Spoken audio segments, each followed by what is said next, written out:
बंधुगण बदलुवा ऋतु कारण आपको थंडा काश बा कफ भली समस्या भोगवाक पड़ पारे।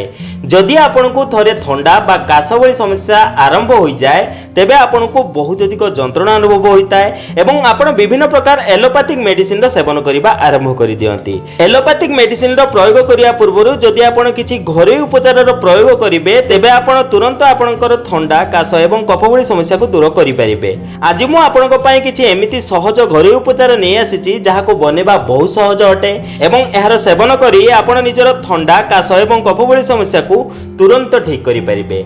तेबे समय विलंब न करी आसंतु जानिबा आपनकर कोल्ड एंड कफ भली समस्या को दूर करिया पई आजिर एही रेमेडी को आमे केमिति बनेबा एवं यार सेवन किपरि करिबा। किंतु ता पूर्व मु आपण माने कहि रखिबि जदि आपण माने जे हम चैनल को सब्सक्राइब करनांती तबे तळे थिबा सब्सक्राइब बटन ऊपर क्लिक करि हम चैनल को सब्सक्राइब करनियंतु एवं पाखते नोटिफिकेशन बेल ऊपर निहाती क्लिक करंतु। या द्वारा आमे जो नूतन वीडियो अपलोड करिवु तार नोटिफिकेशन आपण माने प्रथम पाई परिबे एवं हम चैनल माध्यम रे बहु किछि शिखणीय जिंस आपण माने शिखिबा को पाइबे। बंधुगण काश बा थंडा भली समस्या को तुरंत ठीक करने आज मु आपनक सह 3 ରୁ 4टी बहुत इफेक्टिव घरोई उपचार शेयर करी से भिडियोटी को शेष पर्यंत निहाती देखंतु।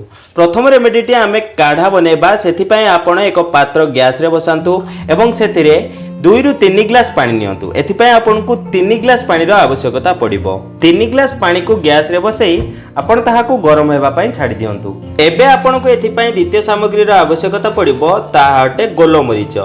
गोलमरीच प्रायतः समस्त रोषे घर बहुत सहजरे मिल जाए। एथिपाई आपण आधा चामच गोलमरीच नियंतु। तापर आपनको एथिपाई द्वितीय सामग्री रो आवश्यकता पड़िबो ताहाटे जीरा। जीरा मध्य आपनको रोषे घर आपनको बहुत सहजरे मिल जिवो। एथिपाई आपण आधा चामच जीरार प्रयोग करंतु। एबे आपनको एथिपाई तृतीय सामग्री रो आवश्यकता पड़िबो एमिति गोटे छोट खंड अदा।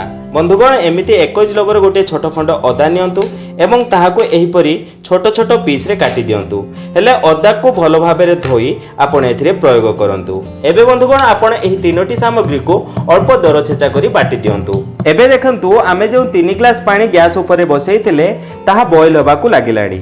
पानी अल्प फुटी आसला परे आपण बाटी रखिथिबा एही तीनोटी सामग्री को एथिरे पकई दियंतु।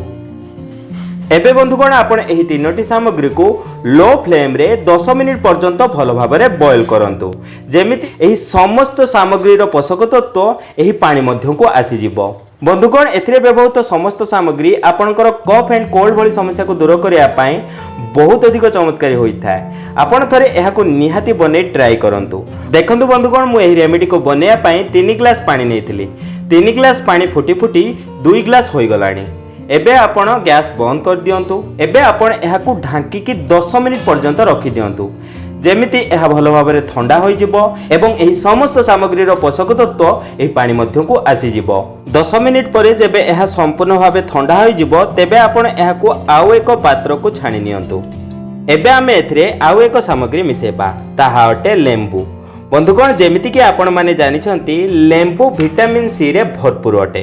सेथिपाई आजिर एही काढ़ारे आपण लेंबूर प्रयोग निहाती करंतु। फाळे लेंबूर रस आपण एथिरे भलो भाबरे चिपुडी दियंतु। लेंबूर मिलुथुबा विटामिन सी आपणकर थंडा काश एवं कफ भली समस्या को दूर करिया पई बहुत अधिक हेल्पफुल होइथाय। आजिर एही रेमेडी रे लेंबूर रस निहाती प्रयोग करंतु। तेबे देखंतु आमे फाळे लेंबूर रस एथिरे मिसेई देले। आपणकर थंडा काश भली समस्या को दूर करिया पई एबे आपणकर एही काढ़ा बनी प्रस्तुत। एबे बंधुगण आपण एहाको सेवन करि परिबे। एही काढ़ा को आपण 2 कप बनै दियंतु एवं स्टोर करी रखि दियंतु। दिन को 2 थर आपण एहार सेवन करंतु। खाद्य खाइबार आधा घंटा पूर्वरु किंबा खाद्य खाइबार आधा घंटा परे आपण एहार सेवन करि परिबे। केवल गोटिए दिन आपण एही काढ़ार सेवन करि देखंतु। देखिबे आपणकर थंडा काश एवं कफ भली समस्या संपूर्ण भाबे ठीक होई जिवो। ते बंधुगण एहा तो होई गला प्रथम रेमेडी। एही काढ़ार प्रयोग करी आपण थंडा काश एवं कफ भली समस्या को दूर करि परिबे। एबे मु आपनको आउ एक रेमेडी बनेबा सिखेबी ताहा अटे होममेड कफ सिरप। बंधुगण एहाको बनिया पय आपनको 3टी सामग्री रो आवश्यकता पड़िबो। प्रथमे आपण आधा चामच हनी एक पात्र को नियंतु। तापर आपनको एथि पय द्वितीय सामग्री रो आवश्यकता पड़िबो ताहा अटे लेंबू रस। किछि बुंदा लेबू रस आपण एथिरे चिपुडी दियंतु। मु आपनको जेमिति कहिली लेंबू विटामिन सी रे भरपूर अटे। सेति पय जदि आपण कोनोसी भी कफ एवं कोल्ड पय रेमेडी बनउछंती सेतिरे लेंबूर प्रयोग निहाती करंतु। एबे आपनको एथि पय तृतीय सामग्री रो आवश्यकता पड़िबो ताहा अटे दालचीनी गुंड। दालचीनी गुंड आपण एथिरे चिमुटाए मात्र प्रयोग करंतु। एबे बंधुगण आपण एही तीनोटी सामग्री को भलो भाबरे मिक्स कर दियंतु। एबे आपणकर होममेड कफ सिरप बनी प्रस्तुत। एबे जानि नियंतु आपणकर थंडा काश एवं कफ भली समस्या को दूर करिया पई एहार सेवन किपरि करिवे। बंधुगण दिन को 2 थर आपणको एही परि एहाको बनेबा को हेबो एवं एहार सेवन करिबा को हेबो। जदि आपणको बहुत अधिक कफ कोल्ड बा थंडा भली समस्या अछि तेबे आपण एही रेमेडी को एही परि प्रस्तुत करंतु एवं एथिरु 1 चम्मच डायरेक्टली कंज्यूम करंतु। देखिबे आपणको एथिरु थंडा काश एवं कफ भली समस्या रु इंस्टेंट रिलीफ मिलिबो। बंधुगण एहा संपूर्ण प्राकृतिक एवं नेचुरल कफ सिरप अटे जहा आपणकर थंडा काश एवं कफ भली समस्या को तुरंत दूर करिथाय। एबे जानि नियंतु आउ एक रेमेडी विषय रे।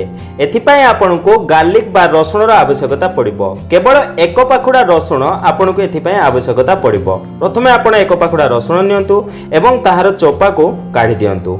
बंधुगण रसुण रे एंटी इन्फ्लेमेटरी एवं एंटीबैक्टेरियल प्रॉपर्टीज मिलता है जहां आपणकर थंडा काश एवं कफ भली समस्या को दूर करिया पई बहुत अधिक चमत्कारी होता है। प्रथमे आपण एमिति 1 पाखुडा रसुण खंड नियंतु एवं ताहाको एपरि छोट स्लाइस रे काटि दियंतु। एबे आपण एही रसुण खंड को नहीं निज कଳରେ जाकी धरंतु एवं एहाको धीरे धीरे करी चोबे खांतु। हेले मने रखंतु एही छोट खंड रसुण को खाइबा पई आपनको जेमिति 10 रु 15 मिनिट समय लागिबो। बंधुगण एहा खाइबा को आपनको टेस्टी न लागि पारे हेले विश्वास करंतु जदि आपण एहार सेवन एही उपाय रे करि नेबे तेबे आपनको थंडा काश एवं कफ भली समस्या रु इंस्टेंट रिलीफ मिलिबो बा तुरंत आराम मिलिबो। ते बंधुगण आपनकर थंडा काश एवं कफ भली समस्या को दूर करिया पई आज मु आपनको सह 3 प्रकार होम रेमेडी शेयर कली जहा को बनेबा बहुत सहज अटे एवं एथे व्यवहृत समस्त सामग्री आपनको रोसई घर बहुत सहज रे मिल जिवो। बंधुगण एहा छडा जदि आपनको सपुरी मिले तेबे ताहार जूस काढी ताहाकु सेवन करंतु। सपुरी रु एमिति प्रकार पोषक तत्व मिलता जहा आपनकर थंडा काश एवं भयंकर कफ भली समस्या को दूर करिया पई बहुत अधिक लाभदायक होता है। जदि आपनको सपुरी रस मिल जाए तेबे बहुत भल कथा। सपुरी जूस रो सेवन आपण थंडा काश एवं कफ भली समस्या दूर करिया पई सेवन करि परिबे। ते बंधुगण एही छोट छोट एवं इफेक्टिव घरोई उपचार को अपनाई आपण निजर थंडा काश एवं कफ भली समस्या को तुरंत ठीक करि परिबे। तेबे आशा करछि आजिर एही सुंदर भिडियोटी आपनको निहाती भल लागिथिबो। जदि आजिर एही भिडियोटी आपनको टिके भल लागै तेबे गोटे लाइक करंतु एवं एमिति प्रकार भिडियो देखिया पई हम चैनल को सब्सक्राइब करंतु। तेबे बंधुगण आज पई एतिकी पुणी देखा हबो नूतन सुंदर अध्याय सह। धन्यवाद।